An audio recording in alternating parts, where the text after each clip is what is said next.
စကိုင်းတိုင်းစကိုင်းမြို့မှာမိုးသည်ထန်စွာရွာလို့ငလင်ဘေးတင်သူတွေထက်မှန်အခက်အခဲတွေကြုံနေရတယ်လို့ဒေသလူမှုကူညီရေးအဖွဲ့ဝင်တွေစီကသိရပါဗျ။ဧပြီလ9ရက်ည9:00နာရီကနေ9:00နာရီခွဲထိတစ်ချိန်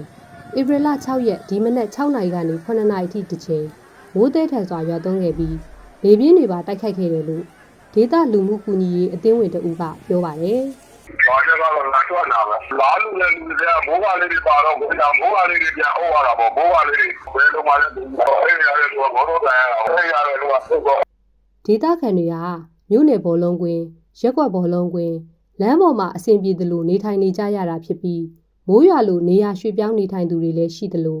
လက်ရှိနေထိုင်နေတဲ့နေရာမှာတင်ဖြစ်သလိုဆက်လက်နေထိုင်နေရသူတွေလည်းရှိနေပါတယ်။မိုးရွာချိန်မှာငလင်တန်ကြောင့်အကွဲနေတဲ့ခြံစည်းရိုးအုတ်တတိုင်းအချို့ထပ်မံပြိုကျတာတွေရှိပေမဲ့လူထိခိုက်တာမျိုးတွေတော့မရှိဘူးလို့ဆိုပါတယ်။မိုးရွာပြီးအဆောက်အဦပြက်တွေထဲရေဝင်ထားတာတွေရှိပြီးဧပြီ6ရက်နေ့မနက်ပိုင်းမှာ